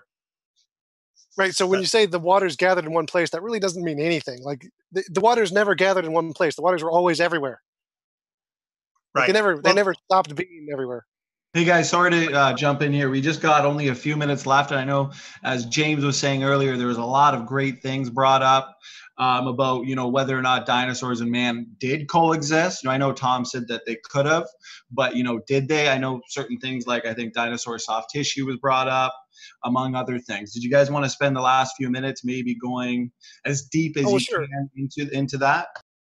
Sure. So we only find dinosaur fossils on lower layers. We'll never find them with human fossils. And every single species is only on its particular layer, and there's never any transition between them. So, and it seems to correlate perfectly with the evolutionary model and the 65 million years ago were the dinosaurs. There's no overlap between these. Why would you think that somehow humans, which only appear within the last 200,000 years, somehow existed on the same layer as this species when there's no fossils of them there? Like, how did that happen? That's a great question. And one nice thing about me, I admit I don't know everything. It would be wonderful to have a human with a collar around a dinosaur. I could say, see, but that's a great question. So anything I would answer would have to be an assumption. But I do believe that the overwhelming majority of fossils were marine organisms. You probably agree with that, which would make sense when, pardon me? Yeah, sure, because the early ones, most life started in underwater. Yeah. They're the most helpless to avoid a burial, because you agreed to become a fossil, they're in sedimentary rock, so they have to get buried, combination of rock with water. I believe the dinosaurs were more unable to escape than the humans, but I do see that as an argument for your case that they didn't exist at the same time. Perhaps other explanations are the humans were able to resist it, or they lived at different places. For example, the question, could they live at the same time? Yeah, and they could also live at the same time at different places. Where did dinosaurs not live? Like, is there any place on the earth where we haven't found fossils? Like, because as far as I know, they're everywhere. So the idea that somehow every human being everywhere avoided every fossilization event that all the dinosaurs did seems really ridiculous, especially since we have examples of humans doing exactly what the dinosaurs did, like falling into tar traps. Like, we have those kinds of fossils all over the place in the world. So seeing how they wouldn't have done this 65 million years ago or however long ago when the dinosaurs existed, it doesn't make a lot of sense since they do it today. Like, how did they avoid all that pattern? Are they just that smarter than we are today? Are you saying there's dinosaurs at the La Brea tar pits? Well, no, I'm saying that humans do stupid things. So the fact that all humans avoided the stupid things that would have gotten them crushed and fossilized is a pretty spectacular claim, since we know they do stupid things today. Yeah, I'm not going to say I got a great answer to that. I'm willing to do that. And it would be good to every say birds, legs to wings. I don't have a fantastic answer, but I don't. That's a very good comment and question. The beasts, they got buried and washed away. But there are no dinosaur fossils in the La Brea tar pits. I know that for a fact. My friend wrote a book on it. But I believe they lived in different places. The humans might have been more clever to avoid the catastrophe. But I think I wrote it down here. You said Mount Everest wasn't caused by a flood. It was caused by erosion? No. Tectonic plates.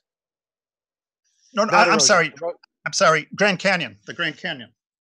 Right. Yes. Because water wouldn't do this. It wouldn't go crooked. Right. If it's just a straight flood, there's no way for it to be diverted into directions like that. Well, water seeks the lowest energy state, just like people and electrons. If that's the lowest energy state, that's where the waters are going to go. Right. So there'd have to be something to force that to be the lowest energy state, and there isn't. Exactly. I agree with you. That's how rivers are formed. And if the Grand Canyon was formed by a little water over a long period of time, why don't we have 10,000 Grand Canyons on the planet? We got a lot of rivers. How come they're not the Grand Canyon, but that one is? For lots of reasons. One, the rivers weren't as populated because of the changes in the environment, because of the frequency of the water, because of the consistency of the material in the Grand Canyon. Lots of reasons. Time. Do you agree with that, the amount of water? Want to mention a quick one or two things. First is we will do quick closing statements, but also want to say just thanks for being here. I'm excited about one of these super chats, as it's Steven is always a joker. But okay, so if you have any questions, we're gonna have to close the Q&A pretty quick here. So like maybe in a couple of minutes, just to let you know. By close the Q&A, I mean the question intake. So you got a couple of minutes to submit a question that we'll hopefully get to during the Q&A. And Standing for Truth, the floor is yours. Thanks. Awesome. Okay, thanks guys for that lively discussion. Very enjoyable, very engaging. So thanks for keeping it fun. We're going to jump right into the closing. Since Bill Morgan, since you started, we will let you start off with your closing there. You got 3 minutes, and I will start on your first word. Go ahead there, Bill. Well, if my first word isn't my first word, I would sincerely like to thank Tom for the talk. I knew I would learn more from this, and I appreciate it. And I like talking to people who think differently than me. So hopefully those aren't my first words. Let's see. Oh, hang on 1 second. Slide 217. There we go. Okay, ready? Yes. How many minutes? You got 3 minutes, and I can start it right now if you'd like. Okay, great. My conclusion is this. My conclusion is dinosaurs have always have existed, and now they're extinct. My point being, extinction is the opposite of evolution. Extinction is you run out of organisms. Evolution is new ones appear. This is a planet of extinction, suffering, and death. I believe dinosaurs are the result of amazing design by an amazing designer. I wish we had more time. Tom said he thought the metal stand was the result of design, but not that skull with all the teeth and eye sockets. I think they're both designs, and the dinosaur skull is a much better design. I got ahead of myself. Dinosaurs are evidence of extinction, not evolution. This is a planet of death and suffering, which often leads to people being atheists, and I respect that. I've talked to many atheists about the suffering that goes on. Evolutionists admit they don't know what dinosaurs evolved from.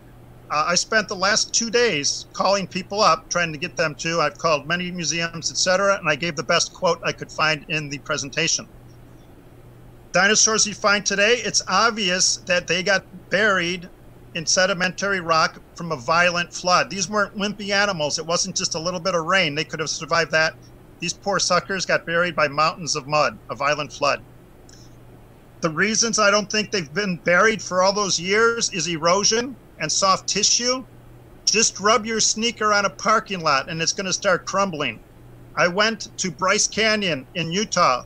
The docent said the rocks were 50 million years old. I was rubbing the rock as gently as I would pet a kitten's head, and it was crumbling. I said, hey kids, is this rock 50 million years old? They said, no, Dad. And Bryce Canyon won't be here in 1,000 years, yet they're saying it's been there for 50 million years. Reptiles do not evolve into birds. The wings, the respiratory system, the skeletal system, the vision, the feet, many, many hurdles that we just can't wave our arms and say evolution did it. It's as simple as that. We need a mechanism. We need evidence.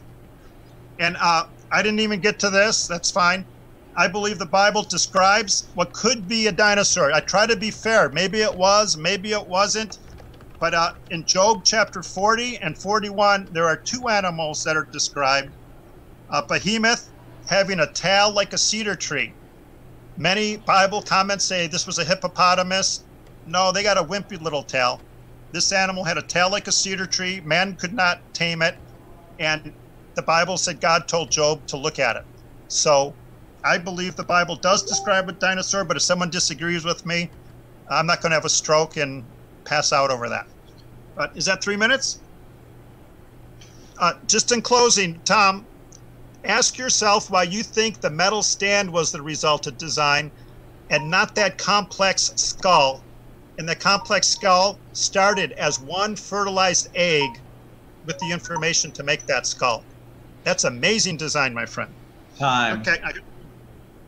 Thank you so much there, Bill. We now move on to you, Tom, for your 3-minute closing. Go ahead whenever you're ready.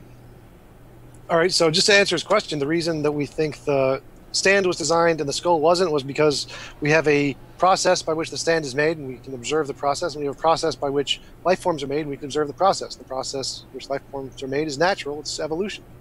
So we have a natural process that explains it, so it's pretty reasonable to conclude it's not designed. So the reason we can trust science and the reason we can trust that dinosaurs lived 65 million years ago and that humans have only been around for 200,000 years is because science makes testable predictions. Science can differentiate itself from all of the different infinitely many interpretations we can make up of how to explain everything.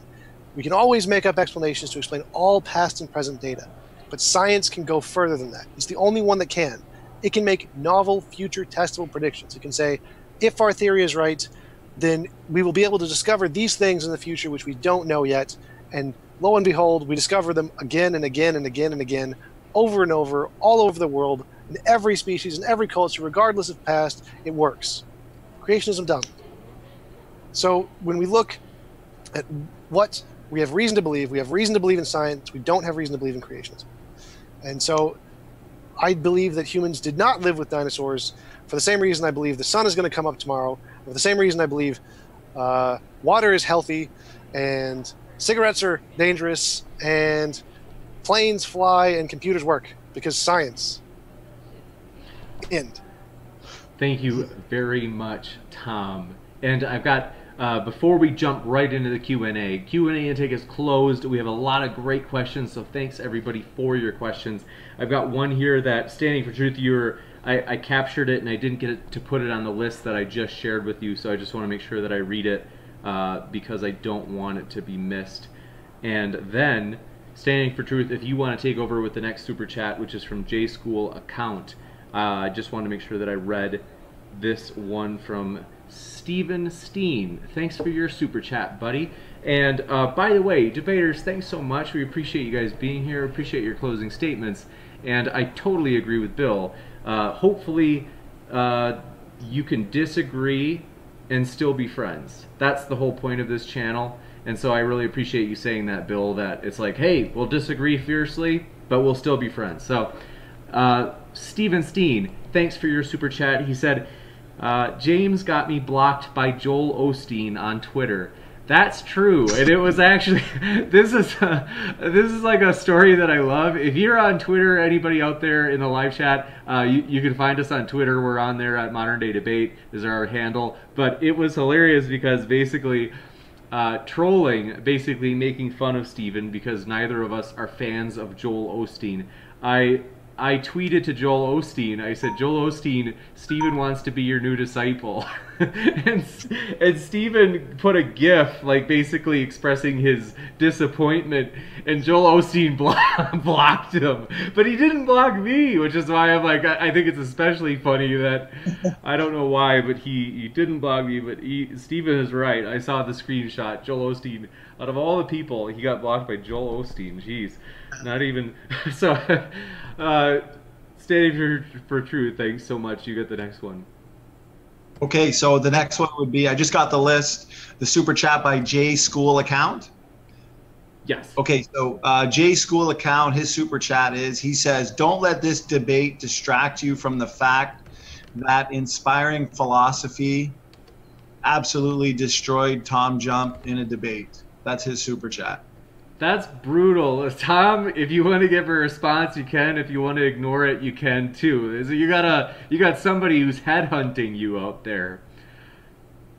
Yeah, he destroyed me by listing his one cherry-picked authority while I listed the entire consensus of academia. Like, I'm defeated. What can I do? My interpretation, my new interpretation that has no support is somehow evidence. Tom, go ahead. I didn't mean to cut you off. That's fine. Tom's giving you some pushback, J School account. Thanks for your super chat. The next one, Steven Steen. Thank you so much. He actually said in this one, patiently waiting for TJump's clamshell to close one time. Everybody loves that chair that you have, Tom. That's like every single debate, somebody in the live chat's talking about it. And also, Jason, I think it was in the live chat, said, Bill, you have a beautiful home. That honestly, your ceiling there especially looks beautiful. It's you guys both have got some sweet cribs. Wow. Wow. Very blessed. I need to order me one of those chairs, Tom. They are nice. Send me one for Christmas. Yeah, as soon as you pay me $1,000. $1,000? Oh, I don't make that kind of money. Are we going on to the next super chat, James? Yes. Okay, so I got Mr. Cook Jr. super chat. He says, I'm an air traffic controller, but Bill's rationale is like if he was explaining an AC system to Tom, and Tom was denying everything he was saying. So I guess if the debaters want to respond to that. I'm not sure I understand the question. One thing I was trying to make is that systems, and I have the greatest job. I love giving air conditioning to people and they get happy, okay? But you got to get everything right. You can't get it 95% right. Hey, I did everything, but I put in the wrong thermostat. People aren't going to be comfortable. And it is so minute compared to a dinosaur, but every part of an air conditioning system has to work or it's going to be uncomfortable. You're not going to achieve your aim.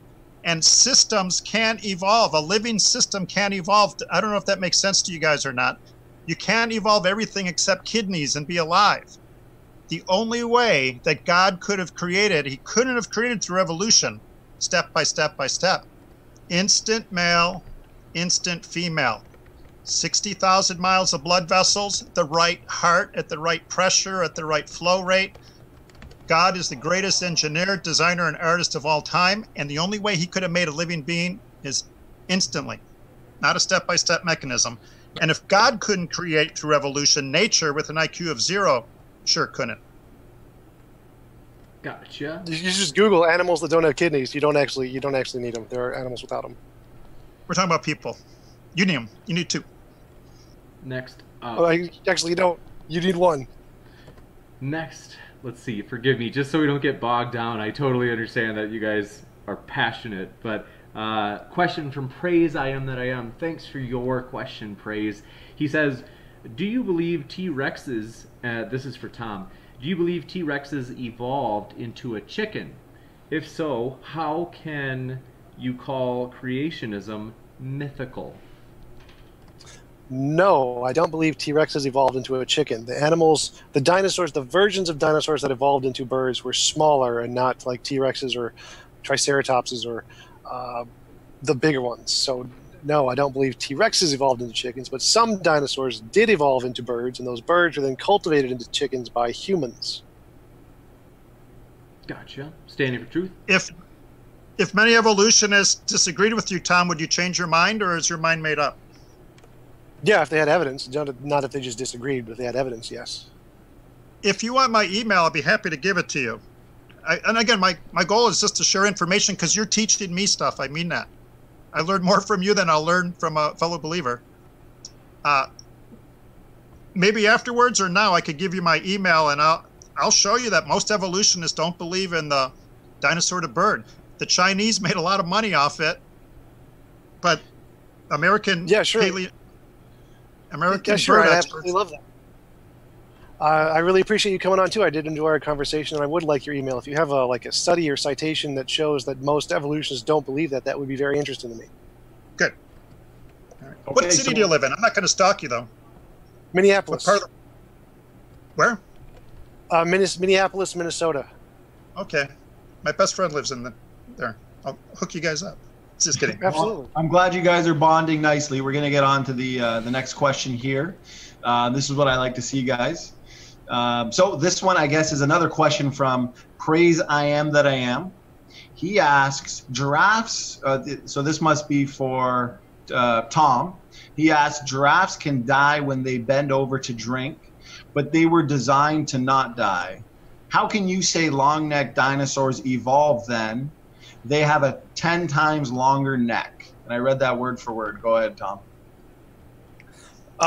Yes, giraffes can die if they put their head down for too long because the blood goes to the brain and they can't get it out because of the fourth recurrent laryngeal nerve, which goes all the way up and down their head, which is a bad design, which causes the blood to get caught in their head and to kill them, which the dinosaurs didn't have that problem necessarily.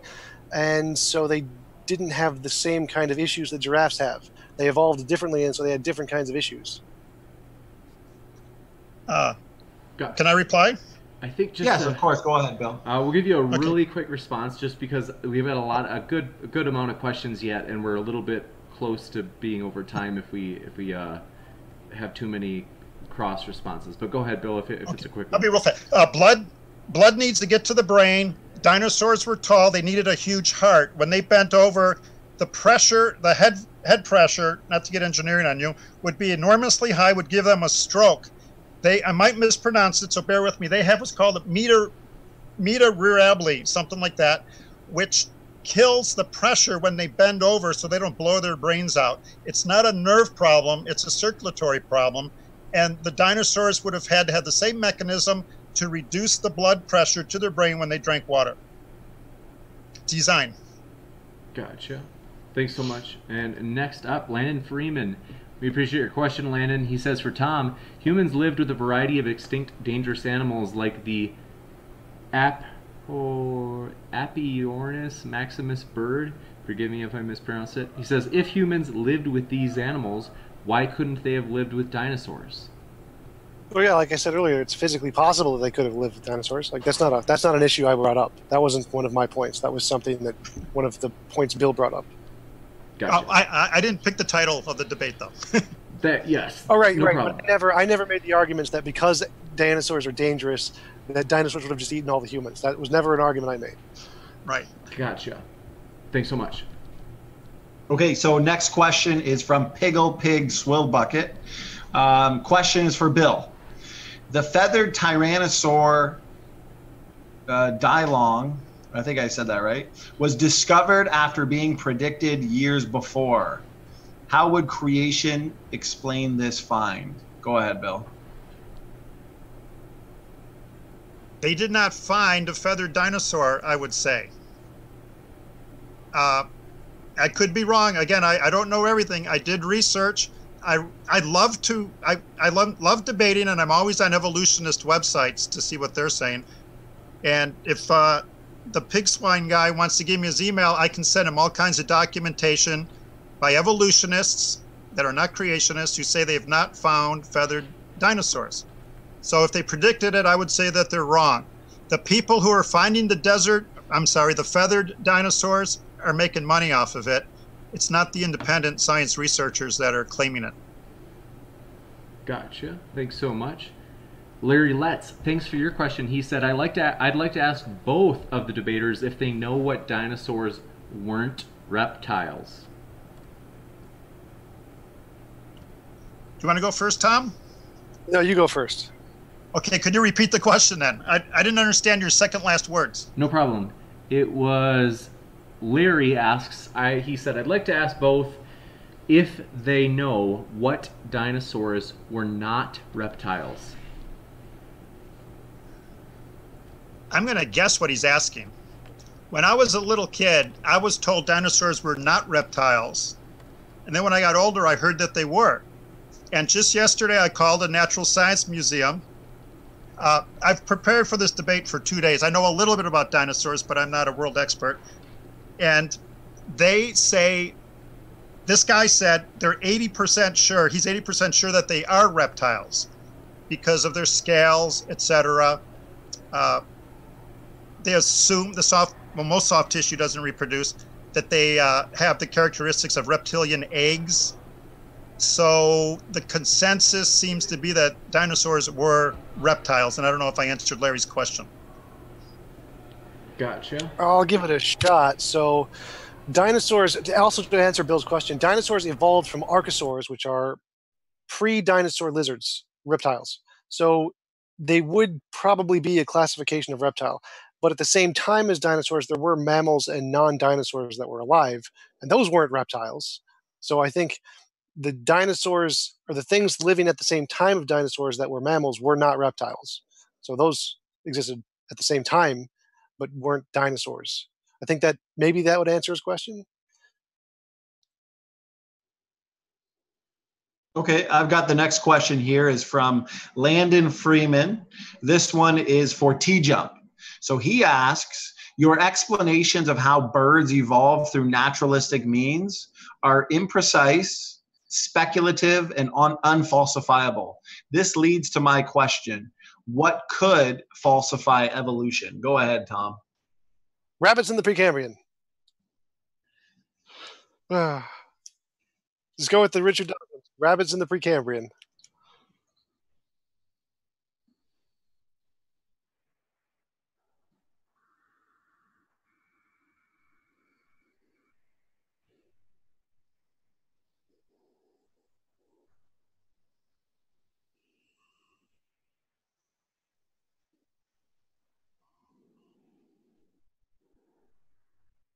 What is an ATC?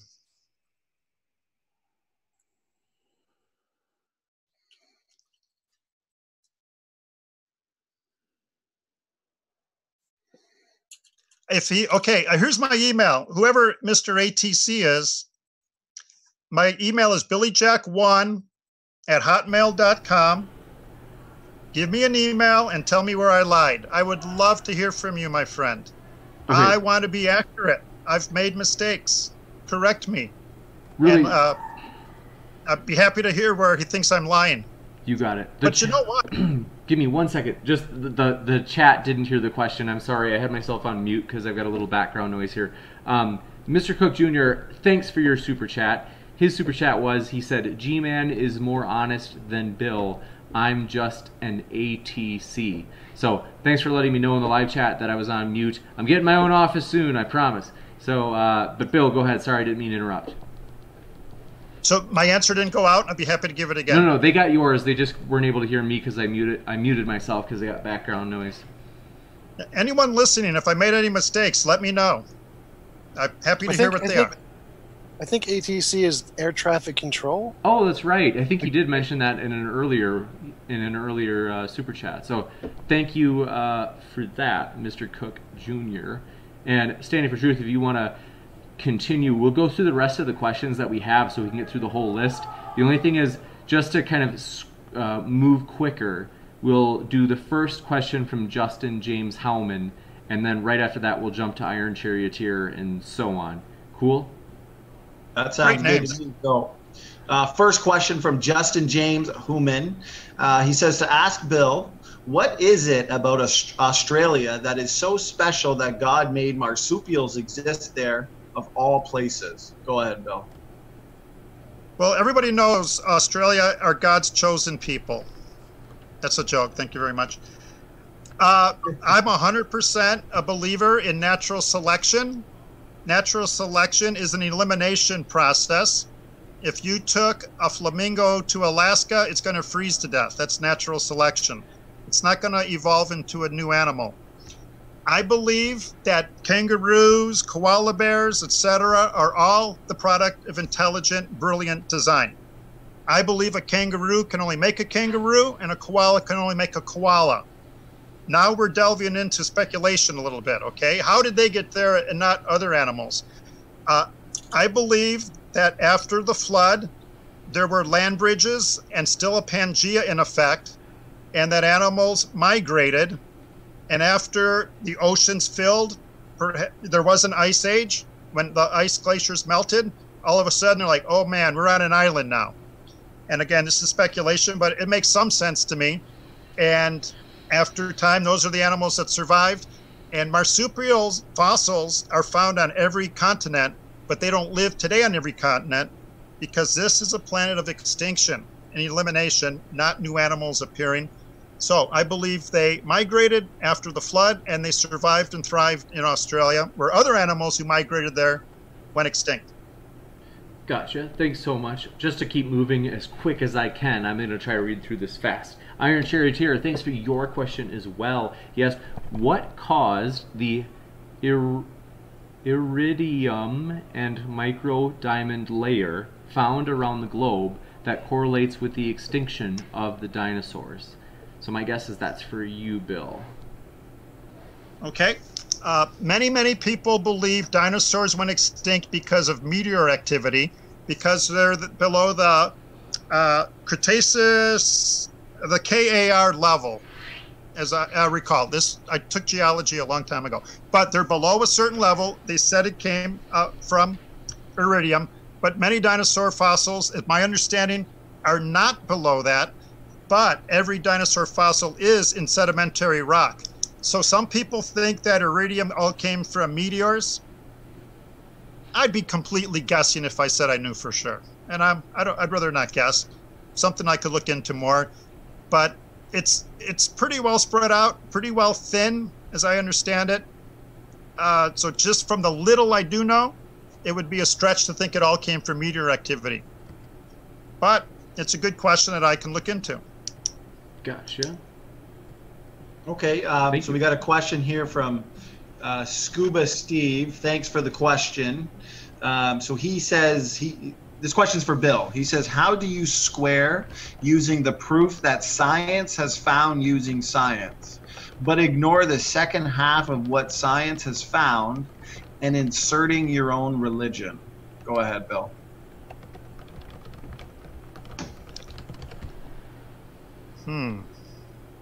Inserting my own religion.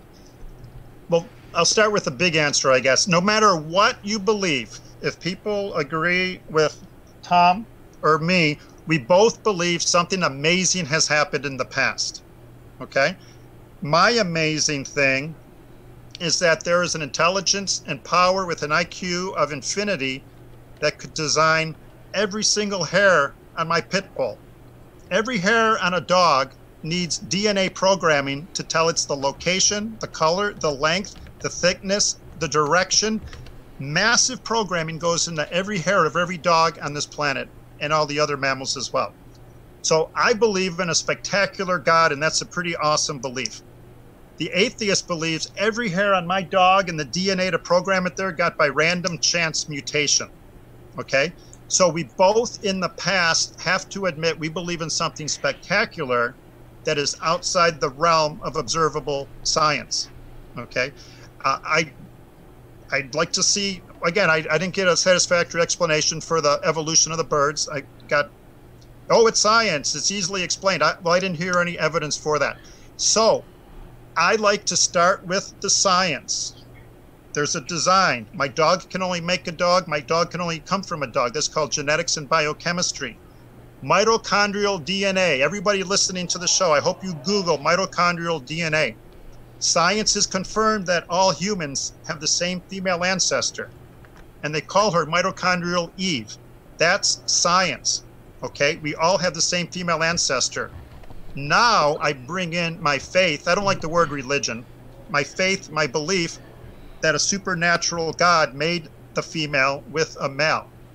But you can easily distinguish between the faith and the religion. But I love genetics. I love biochemistry. And the logical conclusion to me invokes a supernatural deity, not a blind faith belief. Gotcha. Thanks so much, Bill. And then last question, thanks so much. By the way, just want to let everybody know, we mentioned it earlier in the debate. A couple of things, actually. One is I have been delayed today. I usually have a little cheap old laptop that I use that is in the shop. And so I it's been a little bit hard for me to keep up with the live chat, but I think we did get all the questions, and thanks for your patience with the technical difficulties tonight.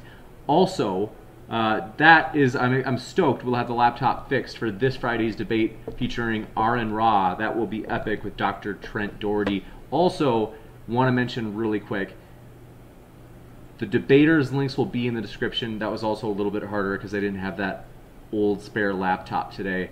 And last but not least, oh, that was it. Their links will be in the description. That's Bill's, Tom's, and Even Standing for Truth, as we appreciate. He was the one that actually set this up and introduced us to Bill. We're very pleased to meet you, Bill. And last question. So, Pig Swill Bucket, thanks for your question. He said, why are there no crabs in the Precambrian layers? To Bill. Precambrian layers, not Cambrian. Okay, again, I'm not saying I'm an expert, but my understanding is there's nothing but single cell or very, very tiny organisms in the Precambrian. And I could be wrong. You can't say, oh, creation is wrong because that old guy with the gray beard got this one wrong, okay? Now, in the Cambrian layer, and I'm not dodging the question, so I don't think they would expect it. The Cambrian layer has 100 phylum. Phylum is a body structure, a means of classifying organisms. Okay, so according to the evolutionists, the most ancient layer, I'm sorry, it's 50 phylum in the earliest fossils. Today, there's only 20 phylum. That's my understanding. So does that show evolution or extinction that we have fewer phylum today than in the supposed ancient fossils? I think an open-minded atheist would look at that and say, that is a planet of extinction, not evolution, that we have fewer phylum today. And if I'm wrong with the 50 and 20, please forgive me, but that's what my understanding is. But we have fewer today, much fewer than in the Precambrian, or the Cambrian layer. Okay. I think their question was, why are there no, and maybe they had a typo or an autocorrect, but they said, why are there no crabs in the Precambrian layers? Well, my best answer was my understanding in the Precambrian, there are extremely few fossils. I read an article on it maybe 7 years ago that there were single cell organisms in the Precambrian. But in the Cambrian, they call it the Cambrian explosion. You've all heard of that? Mm-hmm. I think the number is 50 different phylum show up instantly, which is a nightmare for the evolutionist. How do you go from 0 to 50 like that? It should be a slow gradual. And we go from 50 to 20 today, which teaches of an instant creation, a flood, and a planet of extinction and death. Gotcha. Thanks so much. Oh, we have to wrap it up just because we're about 30 minutes over. And it has been a lot of great questions, though, that we got to ask. So I appreciate everybody sending in your questions. It's been a blast. We are thrilled about the future, as someone was so kind to congratulate on the 5,000 subscribers. We are so excited, and we have a vision. We are going to, as best as we can, host fair debates. We hope that people can passionately disagree, and at the end of it, say, hey, you know what? We can be friends. Don't worry about it.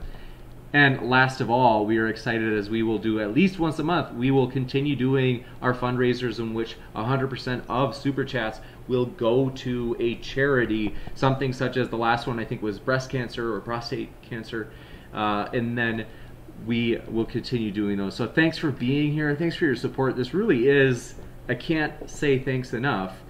The debaters really make the channel, and also you, the audience. All the best ideas have come from you, the audience, in terms of like debate topics, stuff like that. And so just want to say thanks so much. Like, this is the channel is an abstract entity that is owned by you, all of you, and the debaters. So thanks so much. We really appreciate that. And we are so pumped that we are going to start doing some more political debates. So just so you know what's going on, we are not switching into purely political debates. We'll still have like God's existence, creation, evolution. It's just that we are going to start kind of mixing in some politics in there to keep everything fresh and keep some new stuff like that. So Want to thank the debaters one last time. We really appreciate you being here. It's been a total blast. Ooh, Rayrard, you're right. I did miss your question. So sorry about that. Let me see if I can find that really quick. Forgive me, guys. I'm sorry. I just want to... I know I actually took it down. I wrote the question down, but I just want to make sure that I actually ask it because, like I said, it was a little bit hard to get to ask all the questions. Rayrard, if you can ask your question one more time really quick, I will ask it to the debaters. We'll make an exception for this because I missed it, and I'm really sorry about that. But want to mention as well, anything from the debaters, we just appreciate you being here. Thanks for spending your time with us. Yeah, thanks for having me on. I really appreciate it, and thanks for Bill for coming on. It was an interesting discussion, and I'd like to see his reference where he says that most evolutionists don't believe in dinosaurs or birds were dinosaurs. That's an interesting claim. I'd definitely like to hear. Good. I'll email you if you give me your email. You can do it offline. Sure. Right. Here, my dog was sister. Come here, princess. Yeah, I'd be more than happy to. Just Google Alan Fiducia, F-E-D-U-C-C-I-A, North Carolina State. He's perhaps the top bird evolution guy. You bet. And then he hates creation. You bet. And then standing for truth, any last words? Thanks for setting this, helping us set this up by introducing us to Bill. Also, I will be on vacation. I'm really excited. I'm going to, it's kind of vacation, kind of speaking, in Malaysia, which is going to be a blast. My hope is that either Standing for Truth or maybe even Tom, I don't know, Tom, you could put your link in the description and I could say thanks and we could try to promote your channel. Your debate channel, because Tom, really, if you haven't seen Tom's channel, it's pretty much nothing but debates. And so we might have some guest moderators that will jump in for me while I'm gone for that. I think it's like 10 days. So just want to let people know so that way people know what's going on. I kind of want to keep consistent with everybody's, what's the word? Expectations. So with that, Rayrard, so sorry I missed your question. I shot you a question. I just asked, can you ask it again really quick? Because I'm looking for it. So, well, I googled what Bill asked, and so what I found was the present scientific consensus is that birds are a group of theropod dinosaurs that originated during the Mesozoic era. So the consensus right now is that birds are dinosaurs. Wikipedia? Yep. And when it's referenced, it's got academic reference. Okay. Well, be careful. I'll be happy to send you. They got the little numbers with the published papers to them next to them to verify this, which is pretty good. So Wikipedia is pretty reliable on that.